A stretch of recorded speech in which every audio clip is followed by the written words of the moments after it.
सलीम साफी साहब, सर आज जब हम 12 दिन बाद इस बात के ऊपर इत्मीनान का इजहार कर रहे हैं कि हमें सीज़ फायर मिला है, क्या समझते हैं जो इसराइल और अमेरिका ख़ास तौर पे बड़े बड़े अहदाफ लेकर इस जंग के अंदर दाखिल हुए थे, बड़े बड़े दावे किए थे और आज भी इसराइल ने दावा किया कि उन्होंने अपने अहदाफ और मकासद हासिल किए हैं, क्या ऐसा ही है या इसके बिल्कुल मुख्तलिफ? देखिए, इसके बुनियादी तौर पर 3 फरीक थे, अमेरिका, इसराइल और ईरान। ईरान को बहुत ज़्यादा नुकसान हुआ है जंग में। जिस तरह कहा जाता है कि कोई भी फातह नहीं होता, इन तीनों फरीकों को अपनी अपनी जगह पे नुकसान हुआ है। ईरान के 4000 के करीब लोग इसमें जम बहक हुए। इसी तरह उनके टॉप की जो अस्करी लीडरशिप थी वो जम बहक हुई। फिर उनके टॉप के साइंसदानों को मारा गया और सबसे बड़ी बात ये कि उनके जो एटमी प्रोग्राम था उसके तीनों साइट्स को तकरीबन ज़मीन बोस कर दिया गया। तो ये तो ईरान का नुकसान था।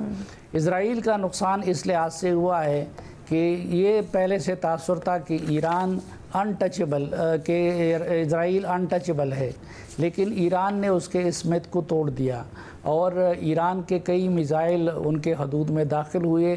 और एक अंदाज़े के मुताबिक, अगरचे उधर मीडिया को वो इजाज़त नहीं दे रहे हैं, लेकिन वहाँ के अस्पताल ज़राए ये बता रहे हैं कि 600 के करीब इजरायली इस जंग में मारे गए हैं।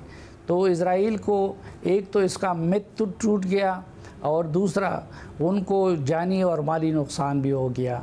अमेरिका का नुकसान ये हुआ कि अमेरिका, डोनाल्ड ट्रंप अपने आप को मैन ऑफ पीस कहते थे और वो कहते थे कि मैं जंगों का मुखालिफ हूँ, लेकिन इस जंग में शरीक होकर उन्होंने अपने इमेज को बुरी तरह मुतासिर किया और लोगों ने ये देख लिया कि एक पहले से जंगज़दा मुल्क के ख़िलाफ़ जंग में वो हिस्सेदार बन गया। तो ये तो तीनों का नुकसान हो गया। अब क्लेम क्या करेंगे? क्लेम जिस तरह अमेरिका कर रहा है, डोनाल्ड ट्रंप जंग भी की और अभी फतह के क्रेडिट भी लेना चाहता है। इजराइल ये कहेगा कि उसने फतह हासिल की है क्योंकि उसने ईरान के एटमी प्रोग्राम को ख़त्म कर दिया है या कम से कम नाकाबिल इस्तेमाल बना दिया है। कई सालों तक वो उसी तरह एटमी हथियार नहीं बना सकेंगे। ईरान ये क्लेम करेगा कि उसने 2 बड़ी ताकतों का मुकाबला किया, वो झुका नहीं और उसने उनको नुकसान पहुंचा के जंगबंदी पे आमादा कर दिया। तो मेरे ख़्याल में तो नुकसान तीनों का हुआ है, लेकिन फातह तीनों अपने आप को करार देंगे।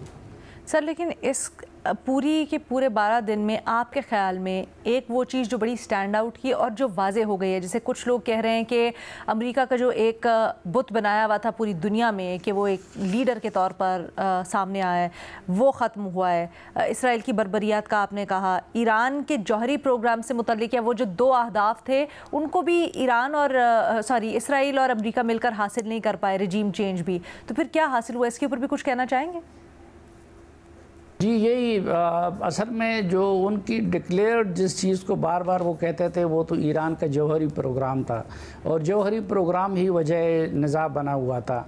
लेकिन साथ ज़ाहिरी बात है कि ये इज़राइल की भी ख्वाहिश है और अमेरिका की भी ख्वाहिश है रिजीम चेंज ईरान में।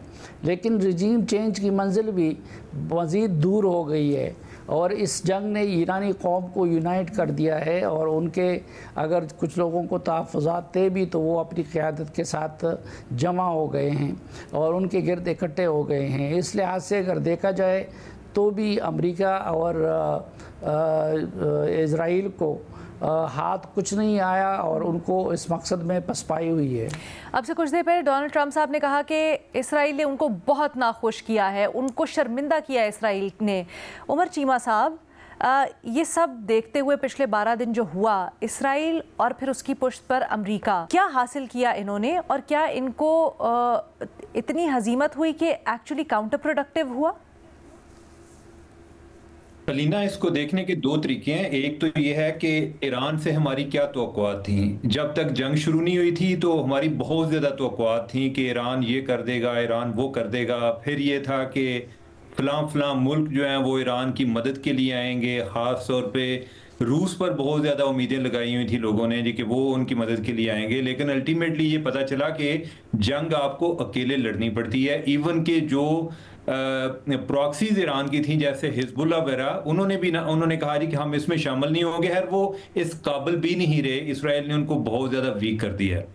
दूसरा ये है कि ये बात दुरुस्त है कि ईरान यानी कि ईरान ने उनको जीतने नहीं दिया, लेकिन इस सारे अमल में जो ओवरऑल ईरान का दिफा भी एक्सपोज हुआ है कि ईरान का दिफा कितना है। हम बड़ी देर ये सोचते थे जी कि अमेरिका जो है वो डायरेक्ट ईरान के साथ क्यों कन्फ्रंटेशन नहीं करता। मेरे ख्याल उनका यही सबक था कि जो पहले जिधर भी जाते हैं फंस जाते हैं। हालांकि दुनिया की सबसे ताकतवर फौज है और उनका जो बजट है वो इतना ज्यादा है कि उनके बाद के जो 10 ममालिक हैं बजट के लिहाज से, वो उनका बजट और इनका एक बराबर होता है दिफाई बजट। लेकिन ये है कि जिधर भी गए हैं, वो वियतनाम है, वो हर जगह पर कोई ना कोई ख्वार होके निकले हैं। लेकिन ईरान के इस सारे अमल में इसराइल ने एक चीज ये साबित की कि उन्होंने अपनी एक एरियल सुपीरियरिटी कायम कर ली, कि उन्होंने ये एक मैसेज दिया, उन्होंने ये एक थ्रेशोल्ड सेट किया है कि नेक्स्ट टाइम अगर हम आएंगे तो इससे आगे हो सकता है। इसमें कोई शक नहीं है कि ईरान का एटमी प्रोग्राम बच गया है। ये ईरान के पार्ट पे ये एक बहुत बड़ी सक्सेस है कि उन्होंने जो अंडरग्राउंड अपना सारा सिस्टम बनाया हुआ था, उसमें इवन जो B-52 बम्बर हैं जो उधर से चले, उन्होंने को 30,000 टन उधर मवाद फेंका है उसके लेकिन इसके बावजूद वो उसको उस तरह से नुकसान नहीं पहुंचा सके। लेकिन क्या उनका जो जिस तरह से उनकी ओवरऑल इंटेलिजेंस नेटवर्क जितना वल्नरेबल साबित हुआ है ईरान का, कि उनके अपने लोग, उनके सिस्टम के अंदर कोई ऐसे लोग मौजूद थे कि जो उनको मुखबरी करते रहे हैं, और फिर बाद में इवन जो पहले उन्होंने अटैक किया उनकी आला क़यादत को हलाक कर दिया, तो उसके बाद इसराइली दोबारा से इनके जो सेकंड इन कमांड है उनको कॉलें करते रहे कि आप डिफेक्ट कर जाएं, आपके पास 12 घंटे हैं, आप डिफेक्ट कर जाएं, नहीं तो हम आपको नहीं छोड़ेंगे।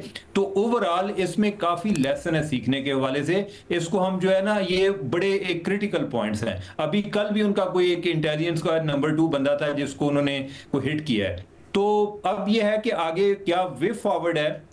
मुझे ऐसे लग रहा है कि जैसे अभी भी ईरान के लिए एटमी प्रोग्राम पर काम आगे बढ़ाना इतना आसान नहीं होगा। अच्छा। अभी देखें कि ईरान ने जो बैनुल-अक़वामी एटमी तवानाई एजेंसी के साथ अपना तावन के हवाले से कहा है कि हम उनके साथ मजीद तावन नहीं करेंगे, उन्होंने वो NPT से नहीं निकले, जो एक न्यूक्लियर नॉन प्रोलिफरेशन ट्रीटी का जो उन्होंने जिस सिग्नेटरी हैं उसको नहीं उन्होंने छोड़ा। इसका मतलब यह है कि वो आज तक इस बात पर हैं कायम कि हम जो है ये प्रोलिफरेशन के अमल में, ये एनरिचमेंट के अमल में हम एक खास हद से आगे नहीं जाएंगे।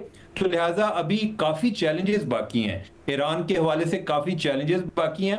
अब जो ट्रंप की बात है, मुझे ये लगता है कि जैसे ये ट्रंप और नेतन्याहू कई दफा आपस में गुड कॉप बैड कॉप खेलते हैं। साथ ट्रंप को ये भी होता है कि उधर से लोग ताने देना शुरू हो गए थे जी कि बेसिकली असल बंदा तो नेतन्याहू है, ट्रंप जो है वो तो उसका पूडल है। अब आज का जो रिएक्शन है ट्रंप का, वो मैं उसको उस नजर से भी देख रहा हूं। और दूसरा ये है कि ट्रंप ये भी चाहता है कि हर तरफ, यानी कि वो एक असर्टिव हो, वो एक वर्ल्ड लीडर हो, वो एक आइसोलेशनिस्ट भी है कि वो अमेरिका को एक साइड पर रखना चाहता है। लेकिन जिधर कॉन्फ्लिक्ट होता है तो उसमें वो उसका दिल करता है कि हमारा ही मेन रोल हो, कि हम जो है सारे अमल में, उसने बम भी मार लिए हैं, अब वो उनके दरमियान पीस मेकर भी बन रहा है। आपको लगता है कि वो रोल अब इंटैक्ट रहा है या दुनिया मुख्तलिफ तरीके से देख रही है? क्योंकि कल हमने देखा कि रूस ने बड़ी कोशिशें की, ईरान बार बार वहाँ पर जाकर उनके सदर से मुलाकात भी हुई, फिर वहाँ से जो इंफॉर्मेशन आ रही थी वो भी बड़ी दिलचस्प। मेरा नहीं ख्याल कि आप देखें ना, रूस इस सारे अमल में इन्वॉल्व तो नहीं हुआ। ईरान, वो पहले ट्रंप ने ये बात की कि मुझे पुतिन का फोन आया तो उसने कहा जी कि मैं कोई अपना कोई किरदार अदा कर सकता हूं। उसने कहा कि आप यूक्रेन के मामले में अपना किरदार अदा करें। तो इस सारे अमल में इवन जो ईरानी वजीर खारजा का रूस में जाना इस बात की अलामत है, वो किसी और कंट्री में नहीं गए, एक जगह पर गए हैं, वो मुज़ाकरात के लिए गए हैं, जो यूरोपियन कैपिटल में गए हैं। इधर जो गए हैं वो मदद के लिए गए हैं, लेकिन उनको मदद उधर से नहीं मिली।